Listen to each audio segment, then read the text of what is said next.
So we're calling the meeting to order. It's 4 o'clock. And Sheila, would you have roll call, please? Commissioner Velasco? Here. Commissioner Carey? Here. Commissioner Molina? Here. Commissioner Patterson? Here. And Chairperson Lee? Here. Next is the approval of the minutes. Do we have?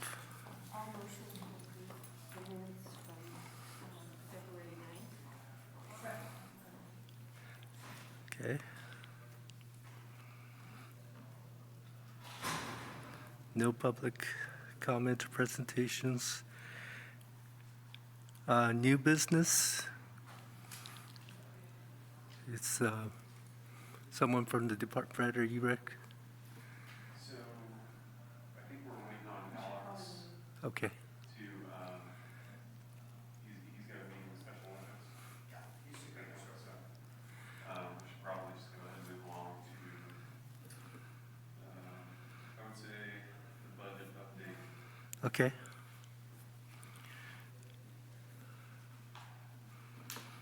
Good afternoon.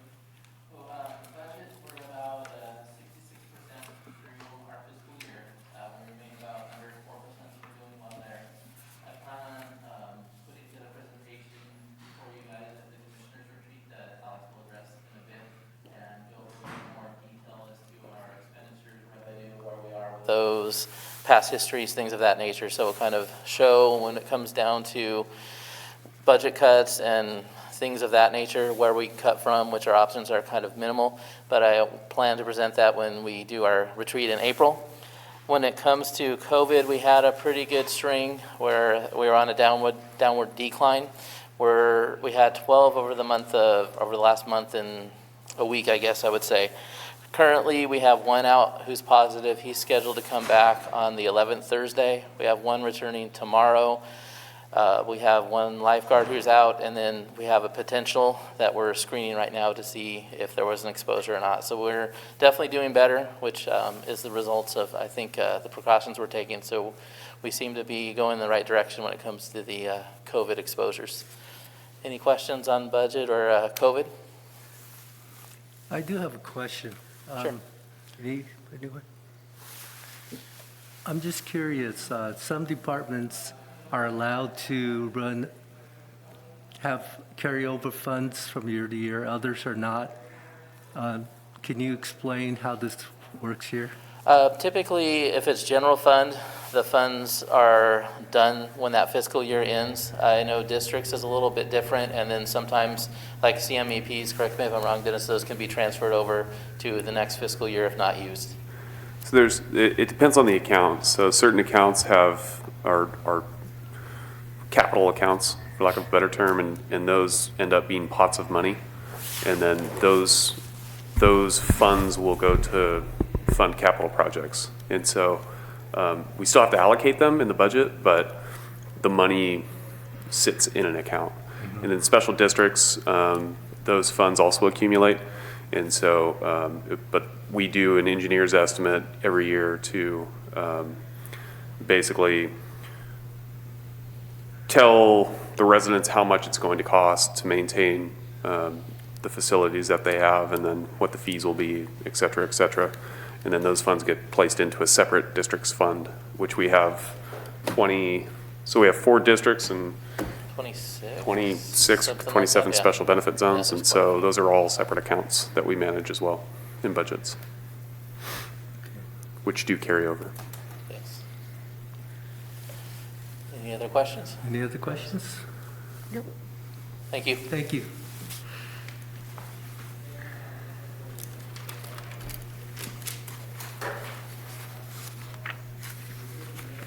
Okay. If I would recommend that we move to item D, the Recreation Division report, in the absence of Alex.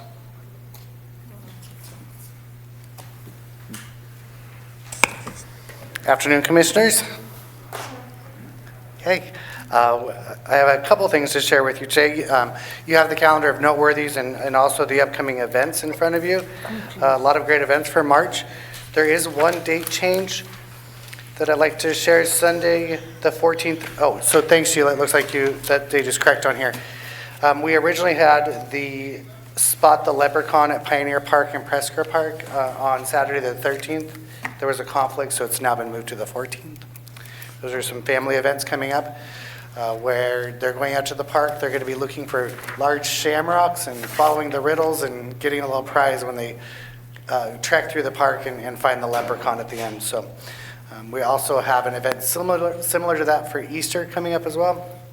A little bit different than we did last year. We're hoping they find the golden egg this year. So we're looking for our spring and summer programming already. I'm looking at our aquatics division specifically as far as continuing the current programming and then adding the paddleboard yoga back, as well as some intro to paddleboard classes, just getting people used to standing and paddling around a confined area without big waves in our pool. So hopefully we'll have that coming up in the next couple months.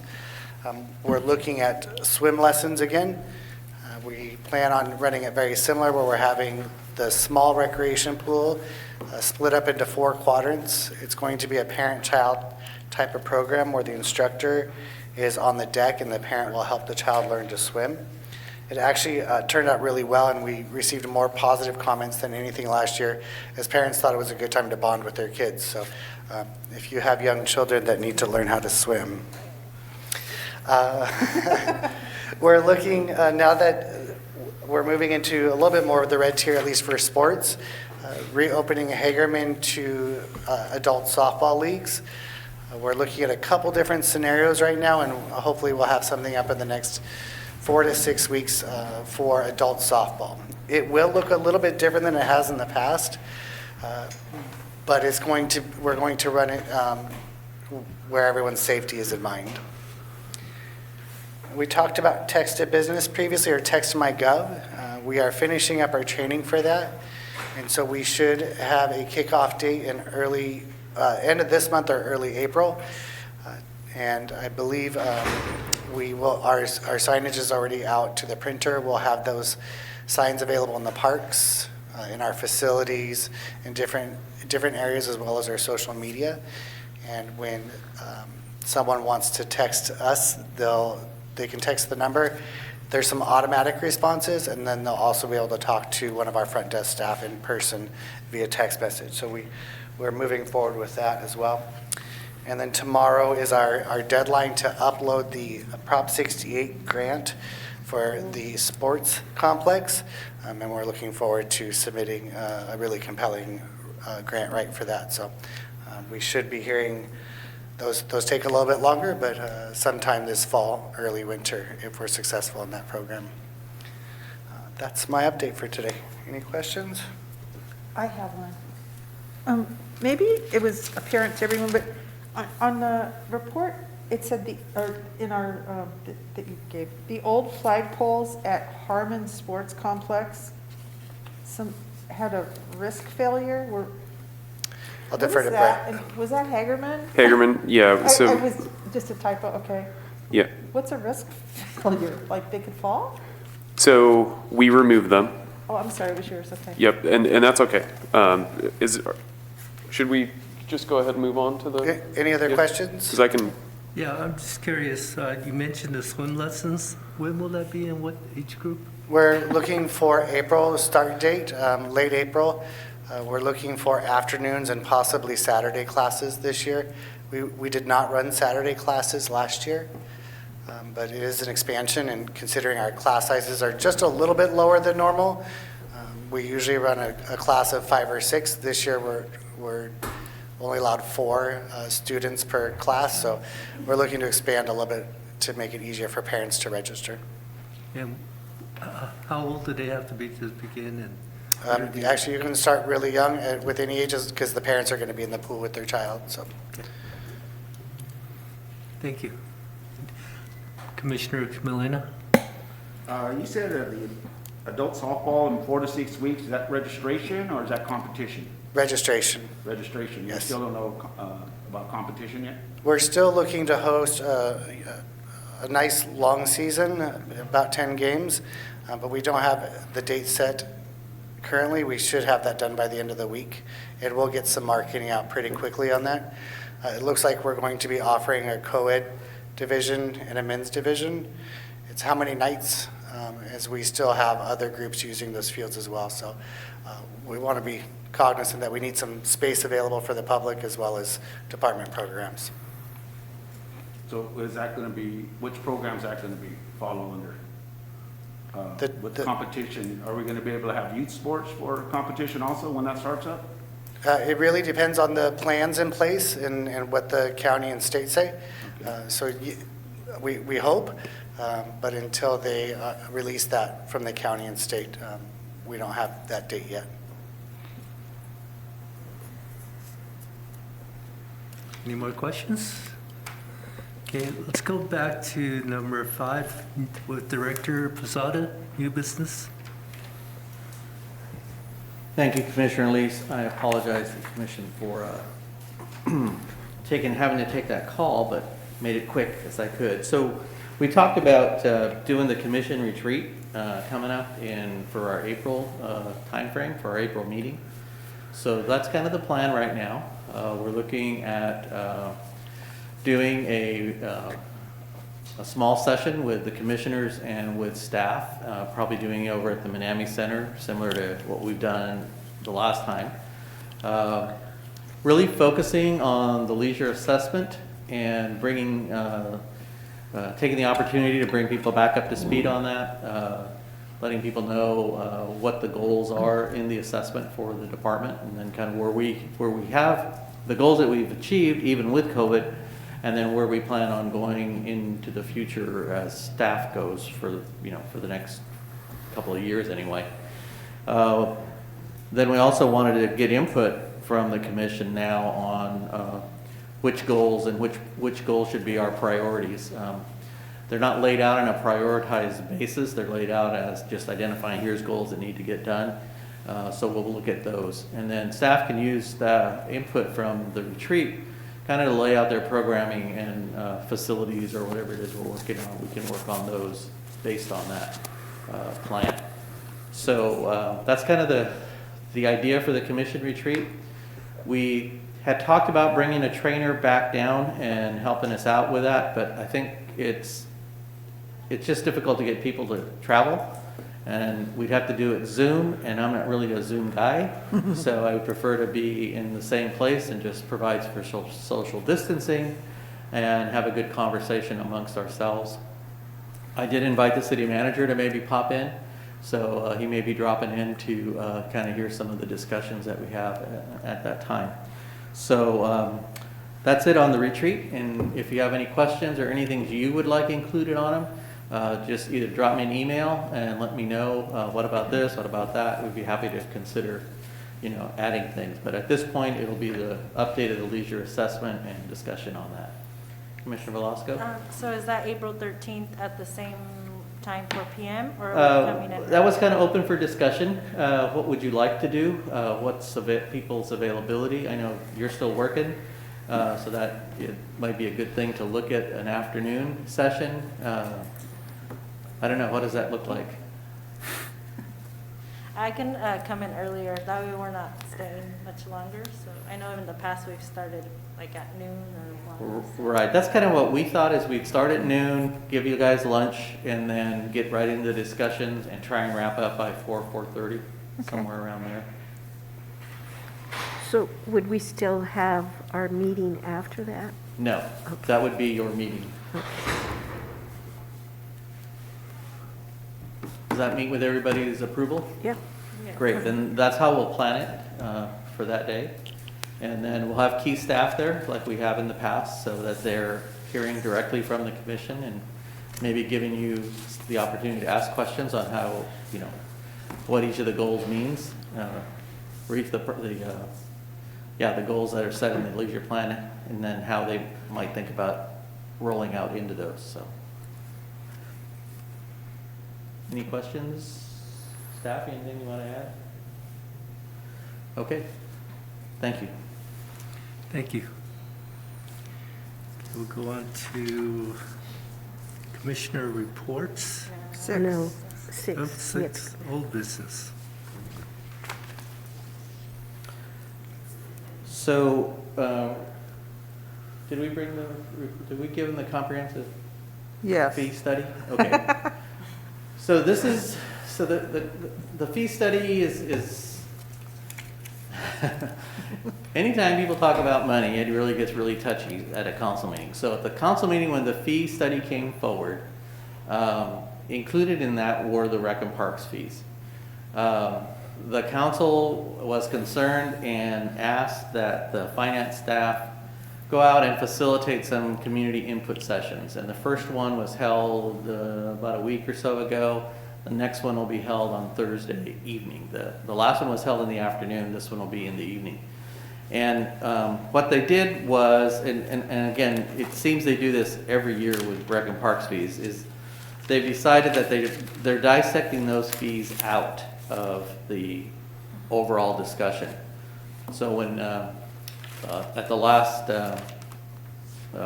public hearing that they had, the public pretty much were talking about developer fees, inspection fees, you know, those kinds of things. The Rec and Parks fees were pretty much off the table. Thursday's meeting, it'll be the same format. That Rec and Parks fees will be dealt with separately. One of the things that I would like to have the commission start thinking about is to what kind. So look at all our fees, and then the way they're set up is they have the fee we charge now, the fee that we should be charging, and then what the gap is, you know, to make those both happen. We know that for all time, Rec and Park fees are being subsidized by the general fund. There's always a contribution from the general fund. And right now, I think based on the numbers that I saw from staff, the general fund is, for every dollar spent in recreation programming, the city is contributing about 80 cents of that. So it's a pretty significant amount. It's 80% of, you know. So the question is that sustainable for the city to do, to continue to underwrite that much of a subsidy? Does it make sense for the city to raise fees so that that subsidy maybe drops down to 70%? What's the level? And that's kind of the discussion that the commission needs to have. My thought process is that the commission has the discussion, you talk to your people, friends, neighbors out in the community, and you ask them what they think, and you come back with some ideas. Do adult participants pay more so that the youth can have it for free, or, you know, next to free? Do we charge our groups more so that, again, the fee structure remains sustainable? The goal for me would be to have the commission come up with a couple of plans, alternatives, that we can actually take back to the council when they study fees for Rec and Parks, because they will. It'll probably won't be until summertime. But that we'll say, hey, the Park Commission got together. Here are a couple of options from them, what they think, what they've heard from the community, and, you know, kind of use you as the sounding board to get information. And take these recommendations to the council, then they can choose to either act on them, they can ask the commission to hold more public hearings and actually invite the public in to talk about them. A lot of options for fees. We have not had a fee study in 15 years. I think that's the last time there was actual fee study. And at that time, they dissected Rec and Park fees out, and they basically said, just charge what you charge it. So it's probably been more like 25 years since our fees have really been looked at. The commission has the authority to adjust an existing fee up to 5% without going back to the council. If it is more than 5%, then we take that fee back to the council for approval.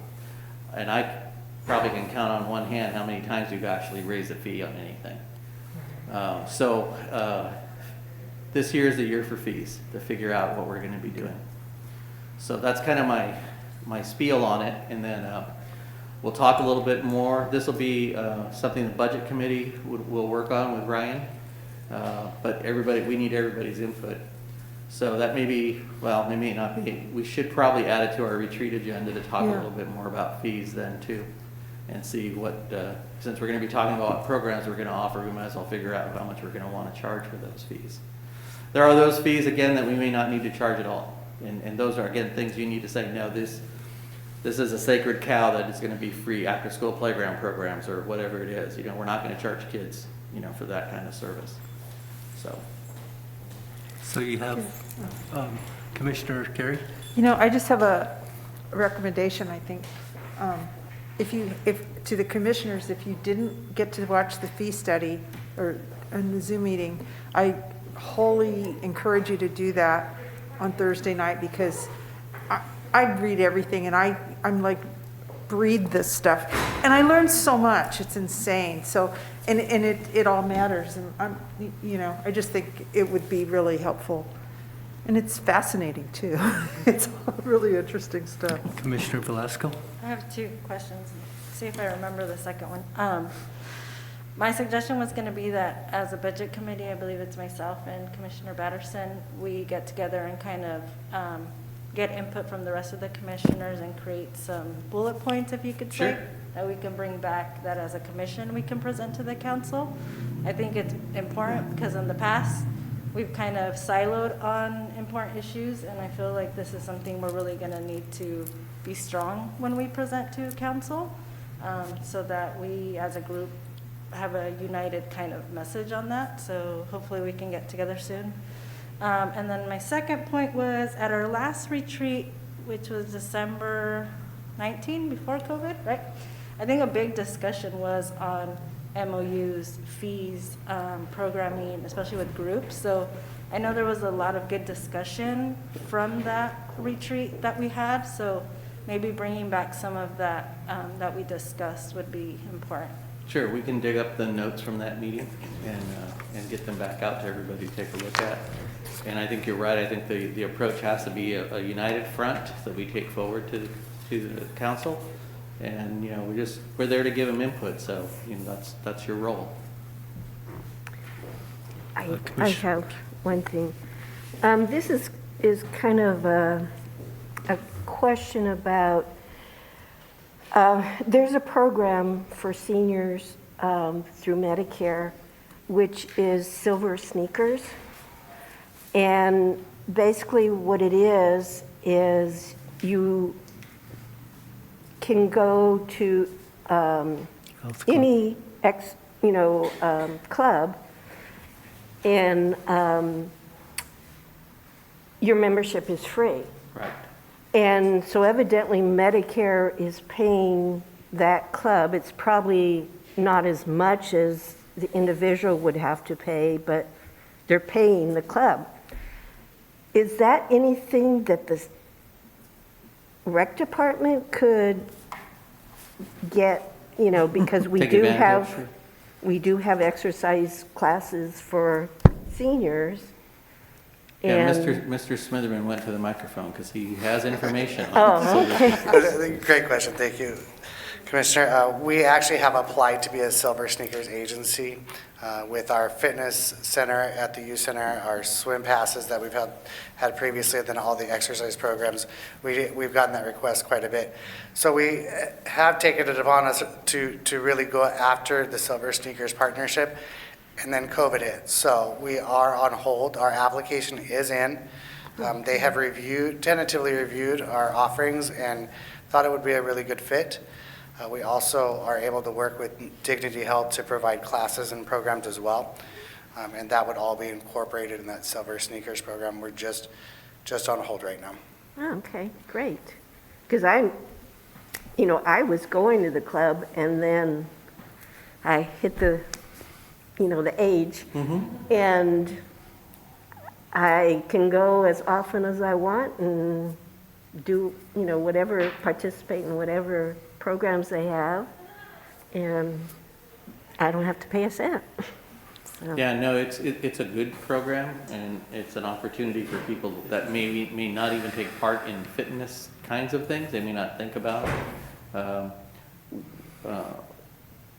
our offering, like Dennis said, is pretty limited to a few classes here and then use of the pool and the exercise equipment at the youth center. And that's about it that we would be able to offer at this time. But if there's an opportunity for some funding, then maybe it becomes more of a club-based kind of an activity, you know? Yeah. So, And I thought, well, that way the department would get some money yeah, instead very true. of giving Well, free. we're on that topic. Can you comment on other types of funding? It's an example, sponsorships, Dignity Health perhaps, or the police department for youth. Sure.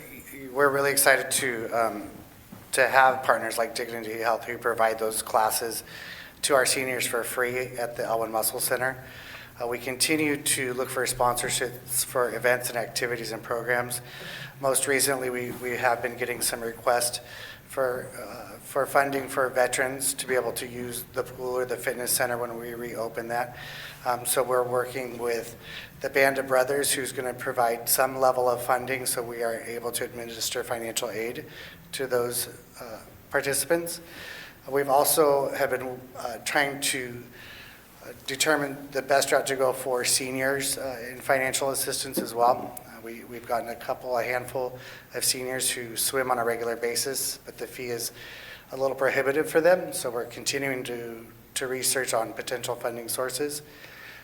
Our typical aquatics program for swim lessons, Play has been a big sponsor and has been a big sponsor for all of our rec programs that need funding for those families or individuals.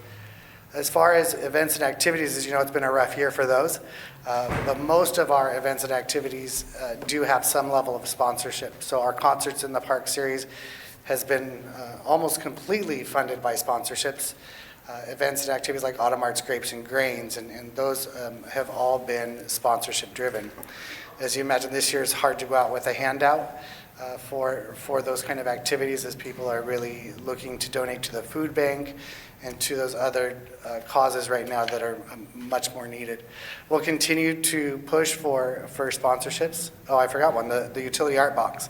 That one is completely sponsorship funded as well. So it is a big part of our job on the rec division to find alternative funding sources, not only through grants, but through our local partnerships with the community. And we do receive quite a lot of funds for our events and programs and financial assistance. Do you have a trade-out program currently? I'm not familiar with the term. As an example, Chipotle would donate $5,000 worth of trade-out for the year, and they'll give you a coupon so you can hand out for prizes to support staff functions or whatever. We work a lot with our local the big corporate local vendors. So Walmart's usually our biggest trade, where they actually provide cash sponsorship. Cash sponsorship is king because that's what we need in order to make the program work. We have worked with Chick-fil-A through their Leadership Academy and our teen programming. They provided all that for free, then donated $1,000 so the teens could create activity bags for those in foster care. The tickets and the trade outs, as you mentioned, those get difficult because we do have to then do something with it that somehow raises revenue to then go back into the program. We do receive, I know the patch has a big support from our friends at 7-Eleven who do Slurpees and things like that. We're able to get to the youth who are working out of the patch.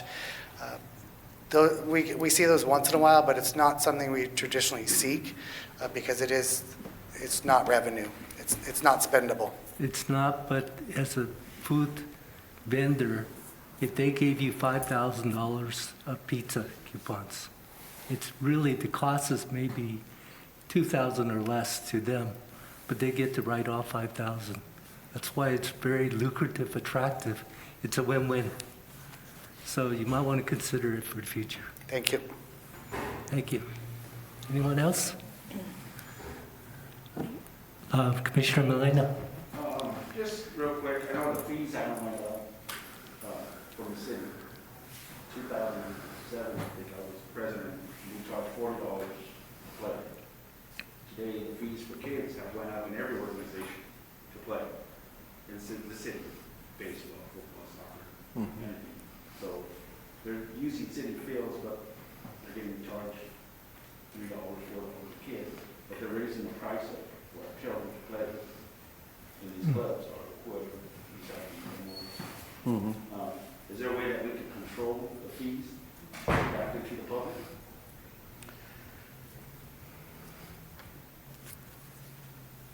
We talked, well, our only position with the leagues, those that we have MOUs with, is to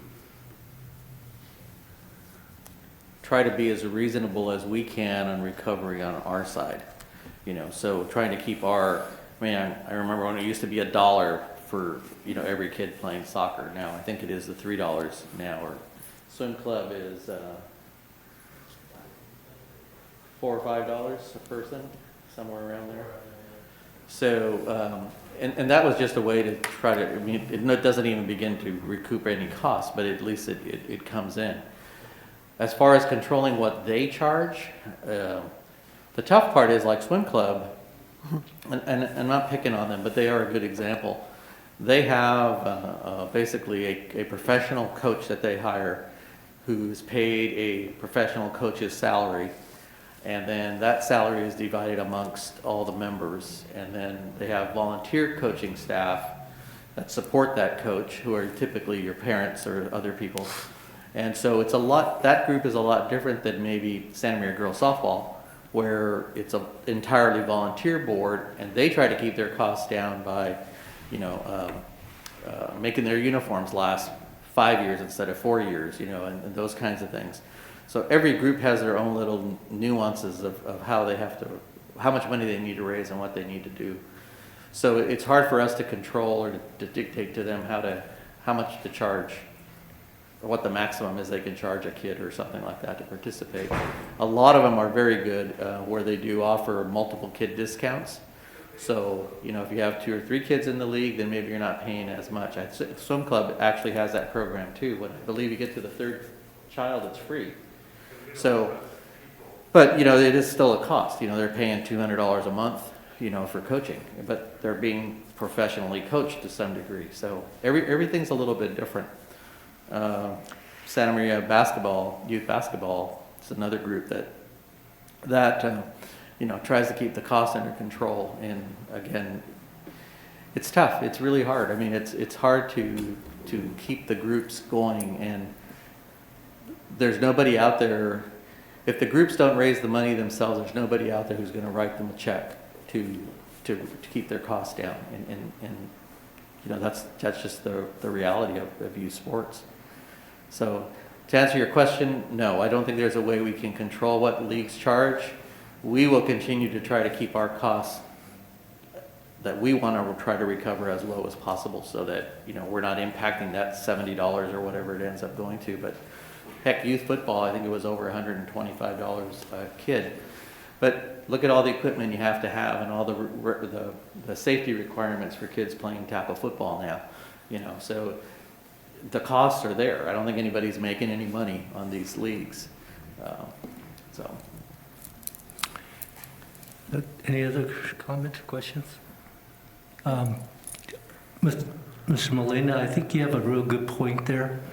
Some national governing bodies, like Ms. Posada mentioned, football's very labor intensive for safety, for liability, but some sports like soccer, softball, the national governing bodies have really gone out of control in terms of all the policies, procedures, and what they charge people.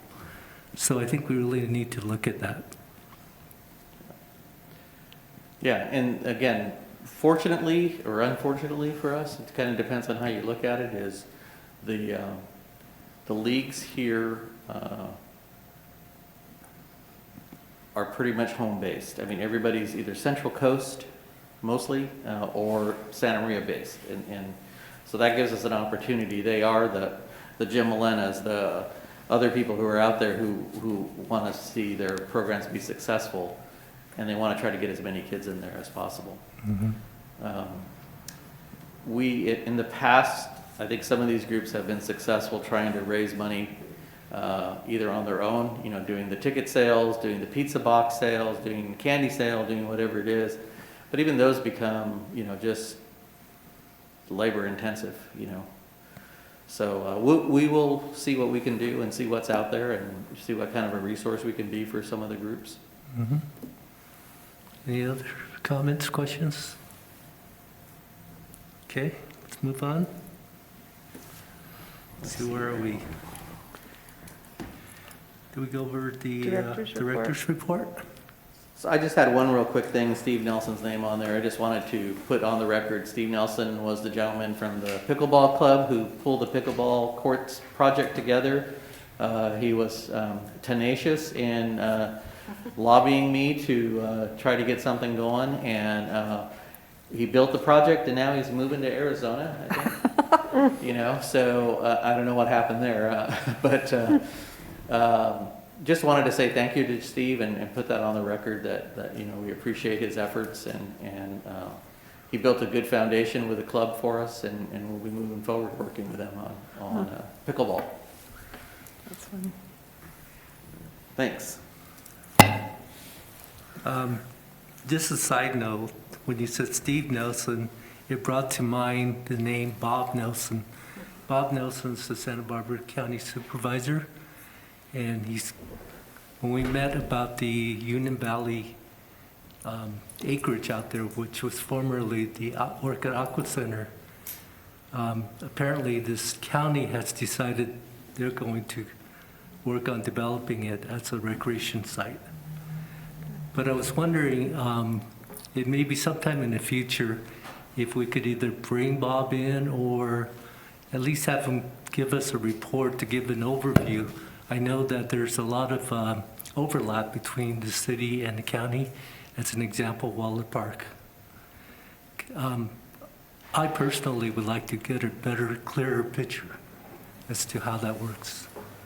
So from our perspective, what we would need to do is probably get with Jeff Lundgren, the County Parks Director, and have a conversation with him and kind of see where things is going, starting at the staff level. And then if he wants to involve his supervisor, the elected supervisor, then that's something he has to run through his boss.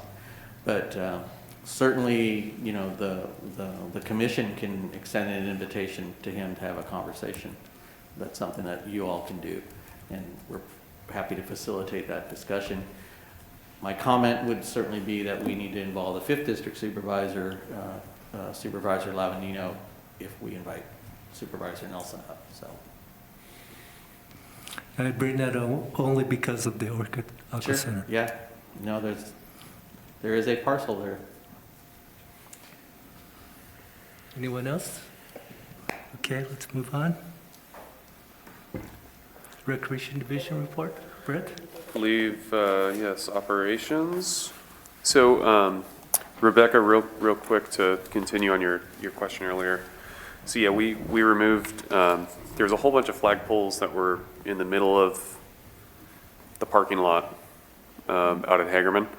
And so we went ahead and took those out. They haven't been used in years. And we still have a flagpole there for the American flag and California flag, et cetera, but they were a feature that we were just looking to get rid of. Became too much of a maintenance issue.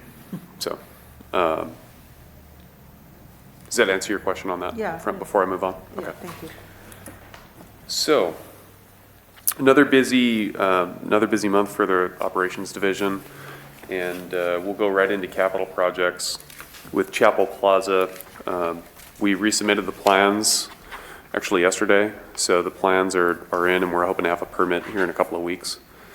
That facility will close on April 1st, and so it was originally March 1st, but I decided to push it a month to give myself a little bit more time to talk to the business owners that are around that area, so that they could have a kind of an adequate time to react to that news, and then plan out where they're going to put their trash enclosures and work with the utilities department in order to relocate some trash enclosures. So nonetheless, we are in talks with them.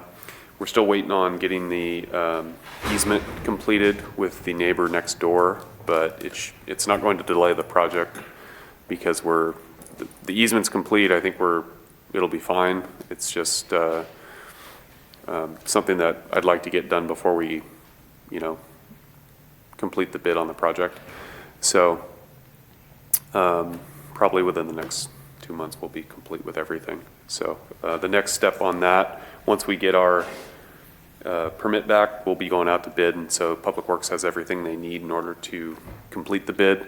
So just talked with Public Works today, they're ready to go, so we're trying to move as fast as we can forward. It's just it's a structured and formal process, so we have to follow that. We will be removing pine trees and those items come April, so I'll update the commission at the next meeting as to what's going to be going on out there. Veterans Memorial, we also submitted for plan check for Veterans Memorial, and so we did quite a few internal reviews with that project before we submitted to the city for formal reviews. We're hoping to get a relatively quick plan check on that back. All in all, we're still on track with that project, hopefully under construction late summer, early fall. So Smith Eno's house is currently under construction, phase 1, structural upgrades. We started in mid-February, and we'll be complete. We're on track to be completed in mid-April. And so work is well underway there, and you should see a little news story in KCOY tonight about that project. We did have quite a few RFIs, which is a request for information from the contractor to our structural engineer, architect, and to us. When you get into an old house, rebuild like this, there's going to be questions, especially when it comes to a public project. There's a lot of liability concerns and things like that, and there's a lot of questions to be answered by the structural engineer. And so the contractor really did a good job of going through the project and issuing the request for information at the beginning of the project so that they could continue to move and meet the timeline as the project went on. So get the questions answered at first so that they could complete some of their demolition. And then while those things were being answered, they're able to move into the next step. So it's been a pretty clean job so far with a contractor, considering the amount of complication and sort of nuances there are with this. So there are some change orders associated with those RFIs, but we're still well within budget on that project. So timeline and budget, we're still good. So any questions on the Smith Eno's house or any of the others before I move on?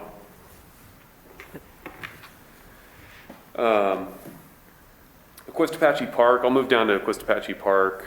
The other projects, there's really no update on, but Aquatics Park is going to open on April 2nd. And so that'll be a soft opening. So we're not anticipating, a large event or anything like that.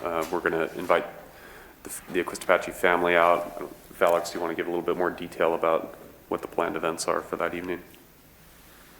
Yeah, so pretty much it'll be a council, commission, some key staff, and then the Aquatics family and a couple of elk people that, were involved with Mr. Aquatics.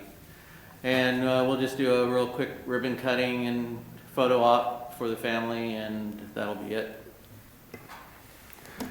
So then we'll open the gates the following day, and then take the fence down on Monday, and that'll be it. So that's the update on capital projects. Does anybody have any questions on capital projects? Okay. So otherwise, operationally, the park staff has been very busy with assisting the police department out at the range, the gun range. We've done a lot of work out there in order to try to save the city some money and accommodate. We had the big storm in January, right? So we had to make some corrections after that storm to drainage. And so our staff has been out there working hard to correct those issues. So we hope next week will be the last week for our staff out there correcting some of the major issues. And I expect these to be more permanent than other times. So I think we're closing in on the end of that project and the assistance that we've given out there. We also have seen a large uptick in graffiti around the city, and in some of our parks. We've seen an uptick in some of the homelessness issues, whereas throughout the pandemic, a lot of those things we were able to get under control. We're definitely seeing more activity now. So that's something that we're trying to stay out ahead of, you know, in pulling our facility staff and park staff to go around with the rangers and look at issues that we're seeing in the field so that we can make adjustments. Like, for example, at Armstrong Park, we added lighting to the bathroom building because we had some graffiti on the backside. We're looking at redoing the landscaping out there as well. There's some pretty large bushes that sort of obstruct some of the view. And so there's, you know, we go out there and brainstorm and try to figure out what changes we can make to sort of to eliminate some of those issues. And so those are things that we also have in the works. We've pretty much exhausted our projects budget in parks. And so really for the rest of the year, we're going to be looking for creative ways to continue to do some of the projects. But, you know, we've had a really busy year as far as projects are concerned, and rightfully so, in a way to prepare for the reopening, if you will. So we're also going to be preparing to do a field renovation at Rotary Park. And so that'll be a bare bones. Typically, you would look for a renovation to be around $8,000 in funding to, you know, do a renovation right. But for the basin out at Rotary, we decided, you know what, we have the equipment.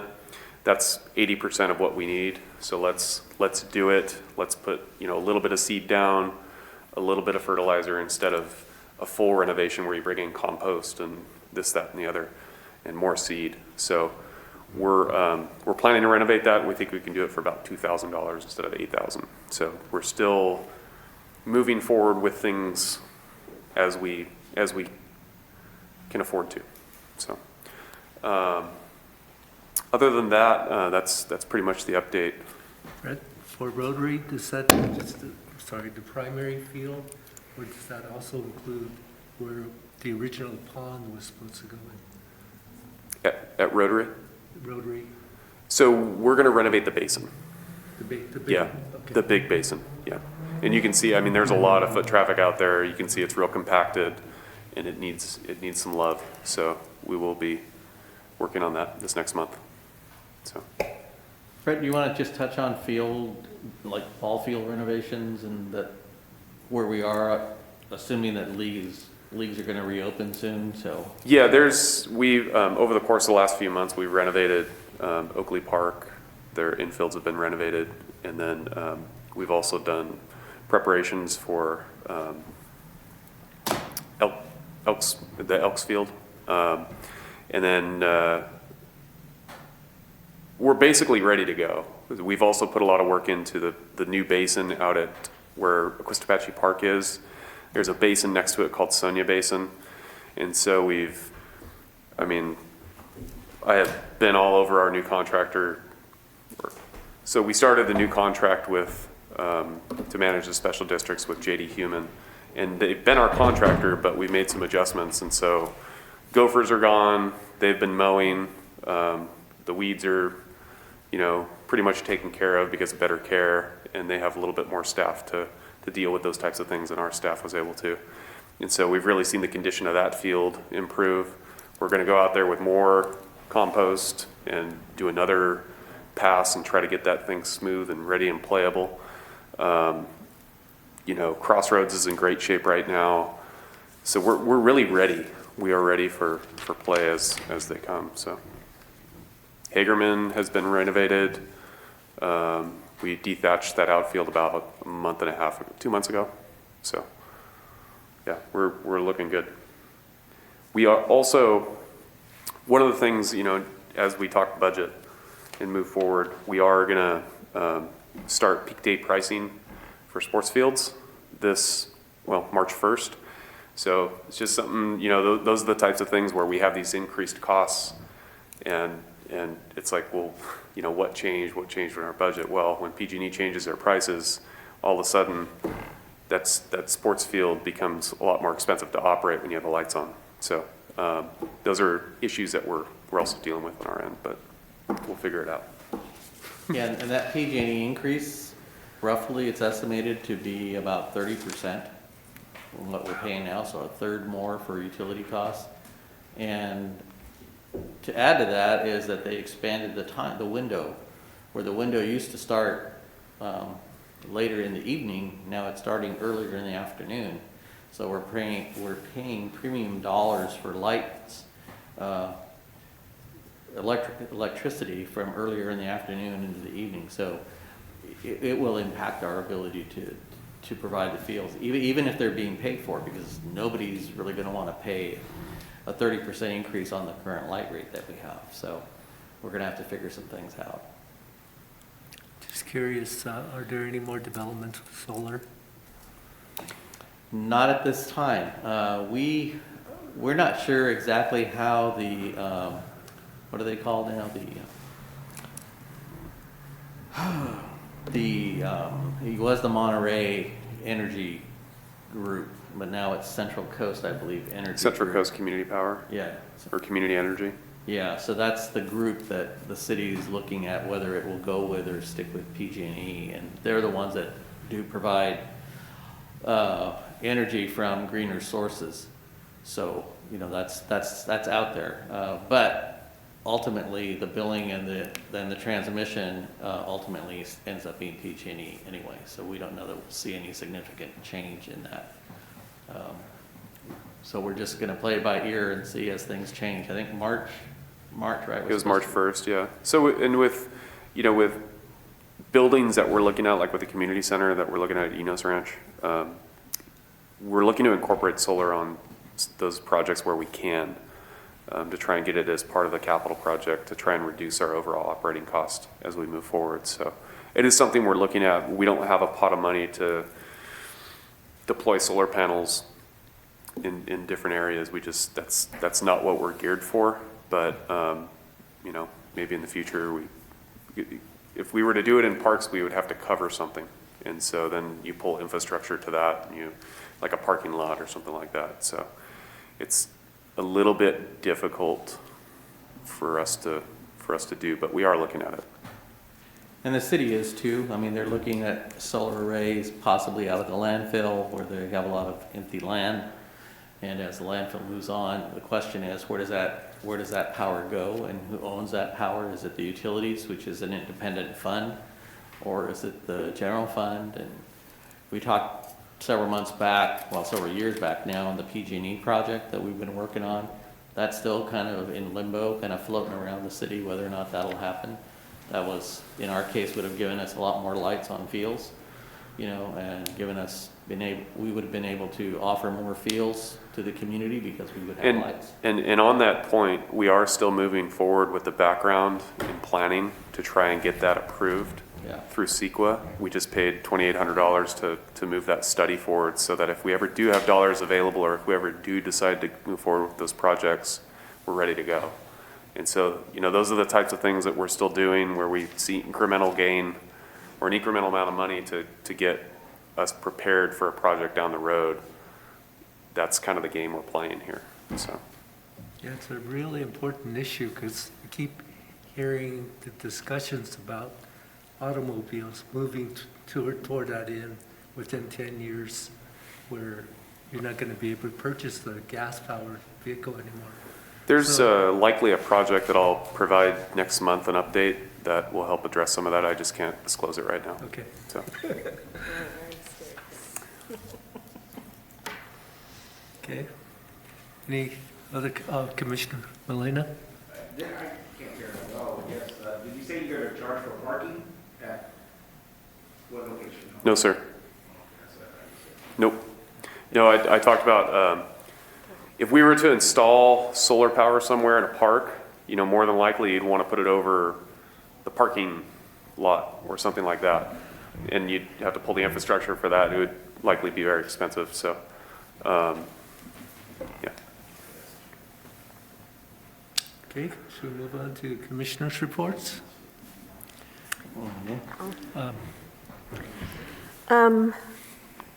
Alex sent out, the text about the tree, what was it called? And I think he sent it to, Tree committee people, yes. yes, the tree committee people. I did sign up to take the class. Oh, good, okay. And so I don't know when that'll be, because I filled out the form and it said, That was the Davy one, right? Wasn't it Davy? Was it Davy Resource, or was it? oh, this No, is. so National, Oh, that was Arbor Day. Yeah, okay. Arbor, Yeah. Alliance for Community Trees Yeah. Network. And I'm at the very low level. They have different webinars for different experience. And anyway, they said they received the form and they would let me know when and which one I would be signing into. But it does have some very interesting things, because it has like, they partner with the community. Like if we want to do a community project, planting trees, they, I guess, will partner with us on stuff like that. So it sounds like there's even monetary partnerships too. So I'll share Thank you. the rest of the stuff that. Thanks. Anyone else? Mr. Miller? Commissioner Velasco? Oh, sure, I'll go.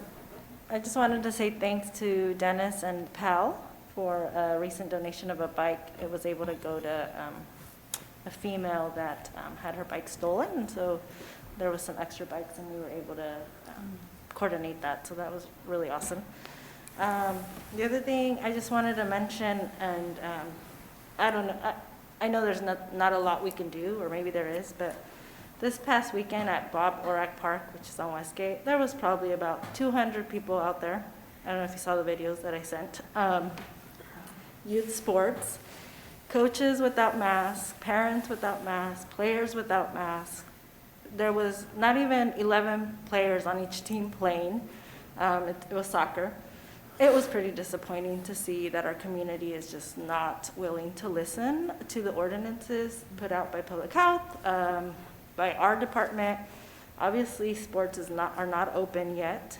They can practice, which is 10 or less, and that was definitely not happening. There was vendors out there. It was pretty ridiculous. I sent some videos to Gabe just to let him know. I know Rangers could go out there, but it's impossible to contain such a big crowd, and it's impossible to even know who's organizing this tournament or league. So just wanted to let the commissioners know that I was probably standing out there for like 20 minutes just watching, and I mean, there was probably like 5 games going on. So, and the same was happening at Minami. Yeah. So I don't know what can be done. I know it's really difficult, but just for the discussion as we start to see more organized, unorganized leagues pop up, and we're having that discussion. Well, the problem that we have is the media delivers a message, and that message is, oh, everything's open again. And that's not true. So we had the discussion last week, and we instructed the Rangers is that it's going to be impossible for you to intervene in a group like that. And so what we're doing now is just doing the observe and report, documenting the location and the time, and trying to keep track of those events. It is truly just soccer that we see having that issue. And we continue to try to send them the information to the leagues and say, hey, this is still not allowed. But again, they don't understand, or the message isn't being delivered clearly enough that it is practice still. We are moving towards allowing more games, but there are things you need to do to move to that level, and they just haven't gotten there yet. The other groups, I think the softball, some of the soccer traveling teams, that they're part of a larger regional organization. they have started, they're following the rules. I mean, they're doing what they're supposed to be doing, but the local groups that more or less pop up and run their programs, kind of drop in games and those things, it's a free-for-all, you know, and there's really not a lot we can do with them. Yeah, you just can't say, oh, it's you that's in charge. There's 15, 20 people there that point that way. Yeah. So, yeah, it is sad. And I don't know, again, I really do blame the media for delivering the wrong message. You know, we've tried to temper the message. I think Dennis did an interview last week and said things are not open. There's still requirements. How easy or difficult is it to turn on the sprinklers? We have done that. Yeah, and unfortunately, it's easy in some of our facilities. It's difficult at other ones. Like that one would be difficult. But we do have some that are remotely controlled. Yeah, I was there, I seen that Saturday morning, was it Saturday? That was Sunday. Sunday, I seen it, I was walking, take a walk in that area, and I was surprised. I don't know if I think I ever walked on Sunday, but I've never seen that before. There was Oh, they're there every a whole weekend. lot of people there. Yeah. We practiced at Marimonte with the girls, and I was telling Alex that we started off with 8, now it's up to 30, 07, 08 girls. They're out there, they're social distancing, and we were just kind of fooling around, and the ranger came and stopped us because he thought we were having a game. He said, no, we're just one practicing out here, So at that point, I thought that the ranger could have went and said, hey, but no one ever did. Yeah. And I mean, if you cruise by and you drive by, I think the rangers should at least pop by and just sit by, Remind people, Said yeah. something, but I mean, it continued all day, Yeah. but nobody said nothing. So I mean, we see the rangers here. That's their job. The Rangers did stop by, but, I mean, again, it's hard to identify. It's like, well, it's him, it's them. So Yeah. who do you sanction for that? Well, they stopped me and they left. Well, they recognize There you. were 26 of us, and they stopped us, but we had to explain that we were practicing, So Yeah. there's ways that the Rangers can go in there and just stand in the middle, hit the ball. Yeah.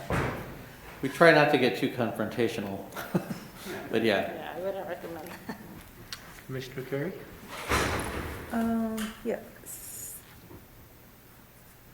February 15th was the Mayor's Youth Task Force lunch. Apparently they hadn't been together for a long time, so they did a catered lunch at Presker Park, and everybody's, there were probably 8 children or kids there, teenagers, and they're looking forward to things opening up because, as Mayor Patino said, that they're planning this year, they're hoping to be able to visit colleges with the kiddos, and it's a huge deal for them because some of them haven't even, been out of town, period, and to go out and see the possibilities. So that's something that was like a big point of discussion there. So that was fun. I was glad to be included. The tree committee Zoom on the 16th, and I signed up for the same thing that Alex sent us, so we'll see what we get out of that, or, information. And then, again, the 23rd was the first fee schedule Zoom, as we talked about, and I really, really hope everybody watches the one Thursday. And it's too bad I don't know, I wonder if they're recorded, but, because then you could just stop it and go get something to eat or go whatever, walk around your house, because it was several hours, I believe. I believe they're on the YouTube channel the next day. Yeah, because it's really good. I was really sad that they did skip over all of the recreation funding practically, because they said, oh, no, we're not going to touch that, which is a good thing, but it would have been more interesting to hear that. But anyway, that's it. Thank you. I want to thank Dennis for hosting our first publicity committee meeting with James and Anthony Warren.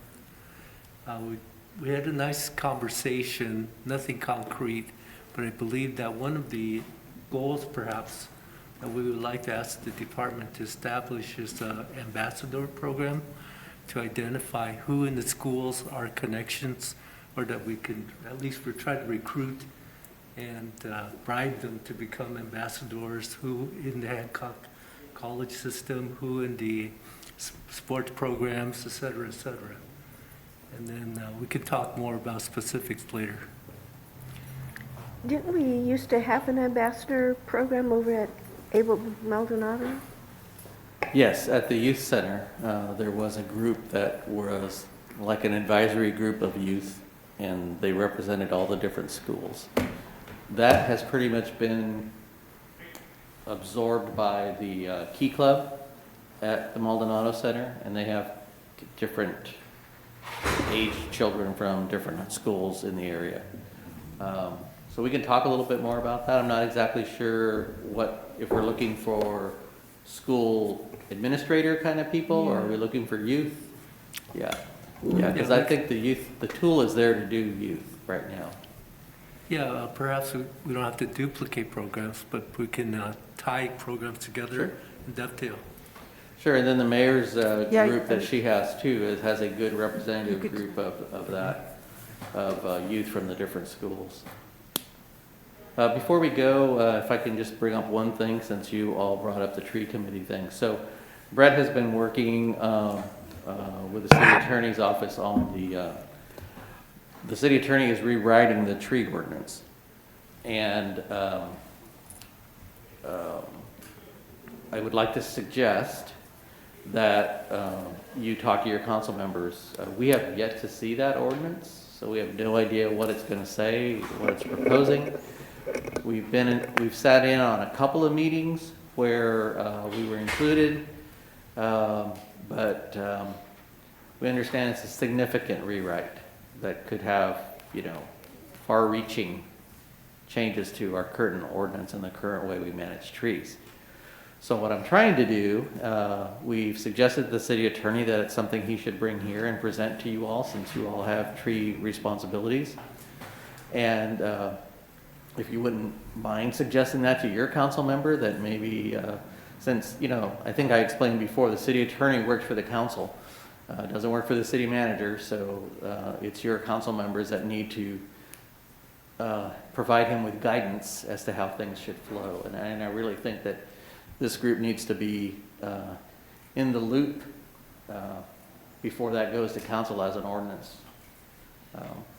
So that's my 2 cents. Is there a reason we were given as a department why we weren't part of that rewrite or discussion? Or? Well, it's been part of what the tree committee's Oh, been okay. working. Yeah, there's been some input, like I said, But we just haven't seen the full. we haven't seen Okay. where it's going. We've had some input. I've met with them, Brett's met with them, but I think we probably asked several times, as well as I spoke to the public works director the other day, and so has he. And there's just been we haven't seen a draft. We don't know what it is. We don't know where it's going. We don't know if we should be concerned or not concerned. But anyway. I misunderstood. Thank you. Thank you. Okay, so our next meeting will probably be the retreat on the 13th of April at the Mignani Center, probably around 3, you said? No, noon. About noon? Okay. And that would take the place of the meeting. Okay, any other comments before we adjourn? Thank you very much. Sheila, thank you so much.